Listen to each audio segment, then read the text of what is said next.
tal, gente? ¿Cómo están ustedes? Bueno, estoy aquí compartiendo esta linda costumbre de Shortcast como para presentar algunas reflexiones, preguntas, ideas, tips, consideraciones que no ameriten un video extenso en nuestro canal, Al Filo de la Realidad, ni siquiera un podcast. En este caso, bajo el título que nos convoca, nos reflexionamos sobre el enigma de los contactados. Cuando hablamos de contactados, me voy a referir estrictamente, por lo menos en este contexto, a los contactados, lo que se conoce como los contactados en ufología, es decir, personas que dicen tener encuentros, muchas veces consensuados con anterioridad, con presuntos visitantes extraterrestres o contactos telepáticos, a recibir mensajes de esas fuentes.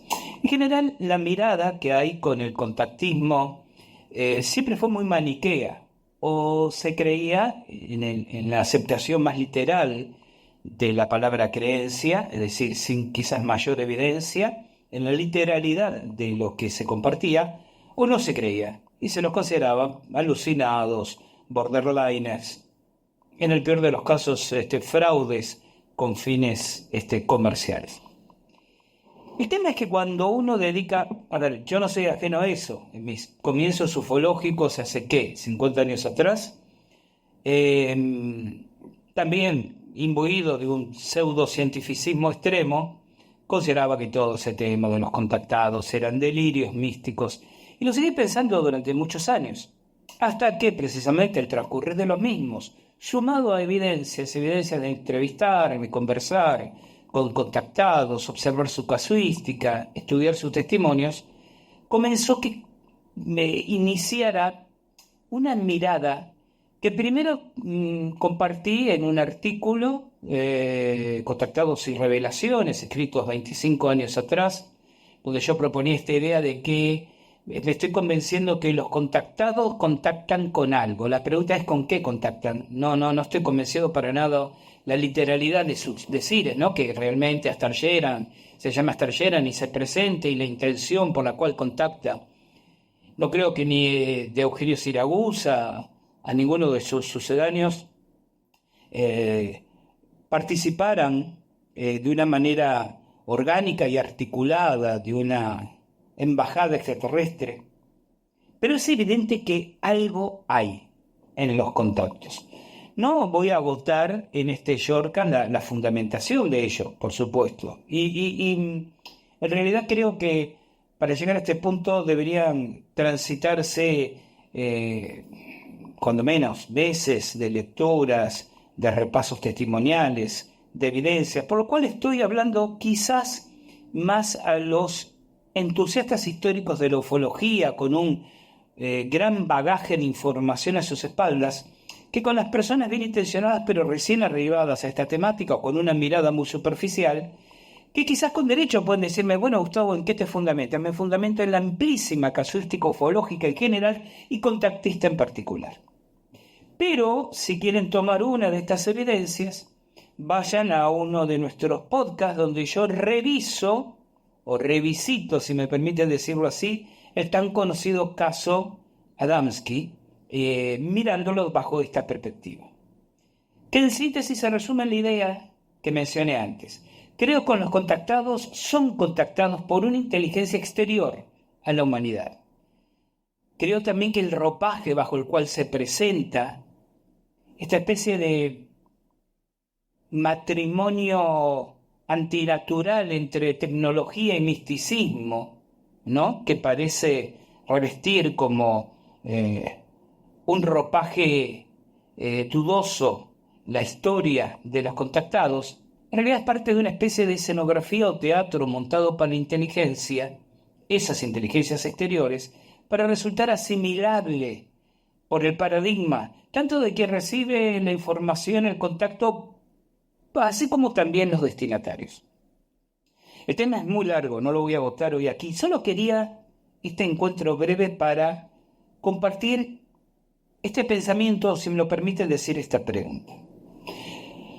Cuando uno lee el mensaje de los extraterrestres puestos en boca de un contacto, inevitablemente observa tres o cuatro matices que sobresalen y que se sostienen en el tiempo. Uno casi podría decir, si se sostiene en el tiempo a partir de esos incidentales matices, podríamos comenzar a construir una ley, ¿no? En el contexto de lo que una ley científica exige, ¿no? Sobre todo las variables reducidas a constantes. Si estas son constantes, empiezan a tener un poco ese matiz casi de ley. ¿Y cuáles son esos matices? La gran carga profética. La gran carga profética incumplida, o las profecías o son ambiguas o definitivamente no se cumplen. Salvo que uno quiera acomodar esforzadamente, meter a la fuerza el texto de la profecía dentro del contexto de los hechos actuales, las profecías de estas inteligencias o entidades en tiempo y forma generalmente no se cumplen.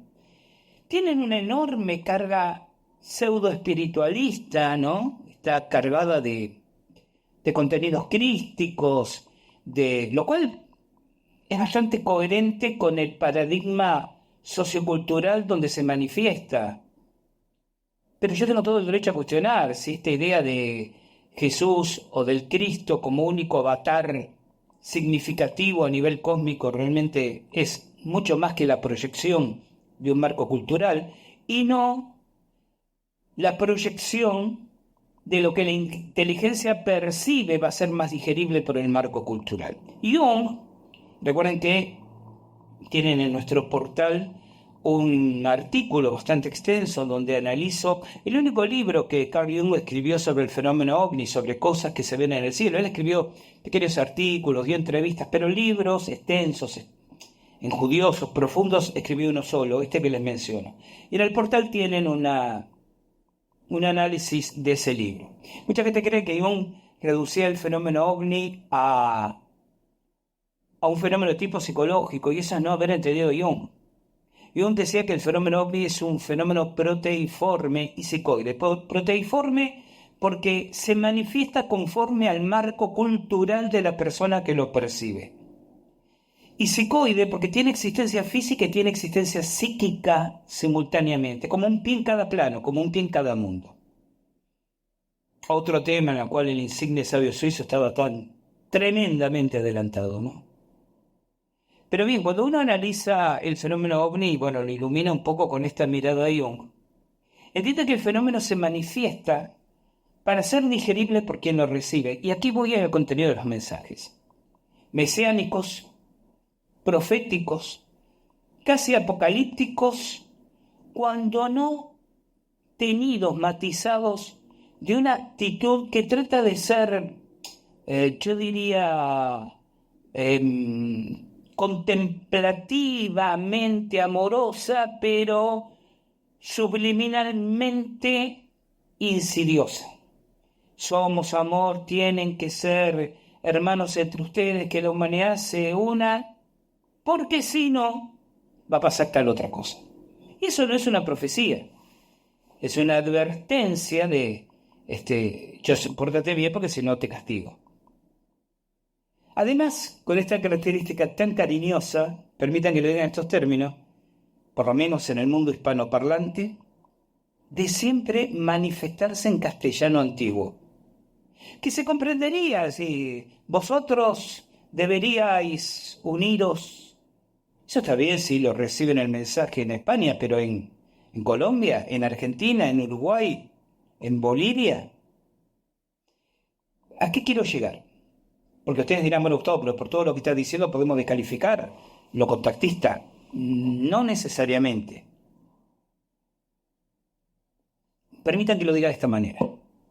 Basándonos en el estudio de los personajes, de los contactados, de sus historiales, por eso citaba el caso de Adamski, que lo traté en forma particular y en extenso en ese podcast, tenemos certeza de que algo les ocurre.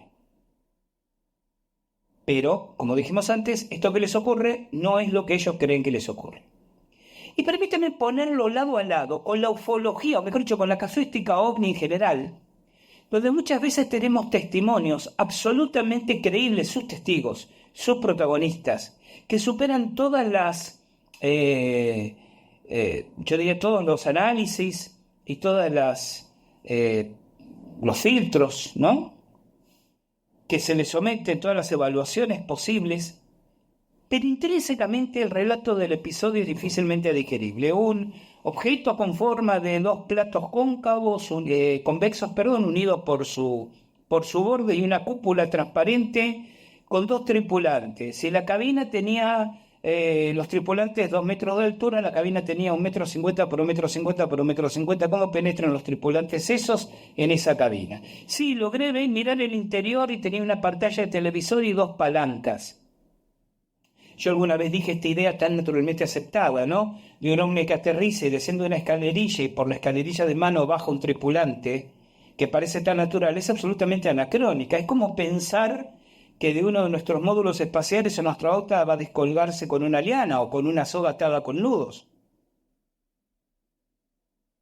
Hay una contradicción fáctica entre la descripción de las supuestas naves, si las tomamos como tales, y sus tripulantes cuando aparecen asociados. Son retrógradas, son arcaicas, son bizarras. Casi diría, bueno, alguien va a decir que me sumo a una ola conspirativa. No, por favor, pero quiero apelar a una metáfora irónica. Casi parecerían modelos tartáricos, ¿no? Por eso de la civilización tartárica y demás. Entonces, tenemos este ejemplo. Un tripulante 2-3 que, más allá de lo que hagan, ¿no?, en el contacto visual, físico, telepático frente al testigo, a veces el testigo no es un contactado que se repite a posteriori, es episódico. Pero uno observa esa nave y dice, ¿realmente? ¿En serio me dices? Pantalla de televisión, palancas, engranajes, pedales, botones. En una nave espacial que se supone cruza distancias interestelares. ¿Por qué comparo esto con el contenido de los contactos? Porque en ambos casos yo percibo detrás de esto una inteligencia que trata de hacerse entender o trata de hacerse aceptar por otra inteligencia, nosotros, pero no termina de encontrar la manera de articular el mensaje. Pensemos en un mensaje que es visual, físico, no necesariamente oral, verbal. Las impresiones sensoriales y emocionales de un contacto, de una observación ovni, también pueden ser un mensaje. Pero el emisor del mensaje está aprendiendo el idioma. Y ustedes me dirán, 70 años, 80 años de ufología, todavía no aprendió a expresarse correctamente. Y aquí vuelvo a cuando hablé en artículos y en podcast de lo que yo hablaba, lo que yo llamaba, ¿no?, esta especie de altajest ufológico, esta transmutación, es el término de la alquimia, que la manifestación ufológica, no la ufología como disciplina, las manifestaciones fenoménicas propias de la ufología están manifestando. Se está adaptando un cambio de forma de presentarse. Por eso tenemos menos casos duros, tenemos menos platillos que aterrizan con 3 patas y dejan marcas y escalerillas, y tenemos más todo este halo, si se quiere, espiritualista, místico, etéreo, ¿no?, del fenómeno. Tenemos menos contactados que muestran pantallas, o que les muestran pantallas luminosas, los presuntos extraterrestres donde ven el mensaje, y tenemos muchísima gente que se acerca y dice, se manifestó una presencia en mi recámara, en mi dormitorio. Si el fenómeno está mutando, esa mutación es producto, consecuencia, y es necesaria a una adaptación para la semiosis, para la transmisión de un mensaje entre dos entes sociales, la inteligencia exterior y nosotros, digamos, la inteligencia interior a esta biosfera. De manera que entonces cuando estudiamos la literatura contactista y cuando estudiamos la literatura platillista, podemos bien decir que esas absurdidades en esas manifestaciones bien pueden haber sido los intentos esforzados y balbuceantes en términos psíquicos de una inteligencia que quiere hacerse entender manifestándose de forma proteiforme, recuerden la palabra, pero no encontrando la forma exacta de ser absolutamente lícita y creíble en su manifestación. Simplemente les dejo esta idea para que juntos, por ejemplo, reflexionemos sobre ella, porque esa es condición fundamental para seguir avanzando mientras caminamos juntos al filo de la realidad. Chao, hasta nuestro próximo encuentro.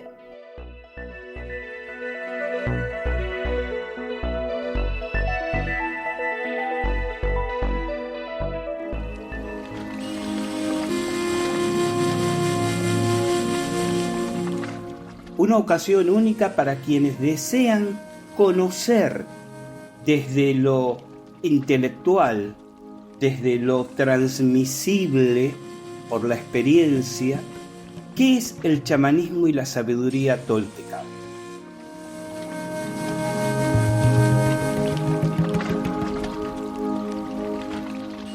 Una conferencia pública de entrada totalmente gratuita que dictaré en Pamplona el 9 de mayo de 2024, a partir de las 6:30 de la tarde, 18:30 horas.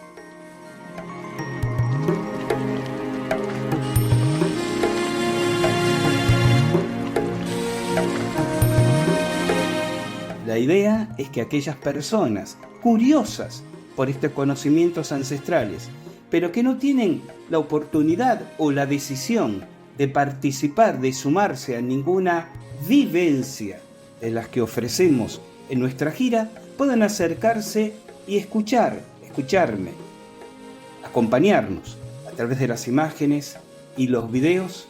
¿En qué consiste realmente el conocimiento mexica tolteca? ¿Qué es lo que este conocimiento ancestral tiene para ofrecer al hombre y la mujer contemporáneos?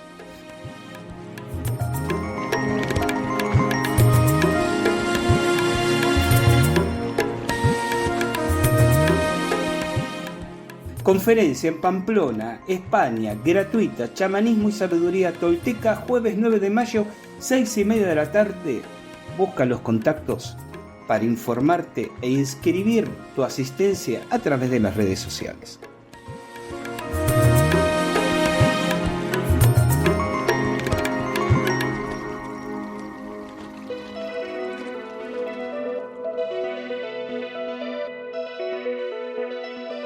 Al filo de la realidad, de la realidad, de la realidad.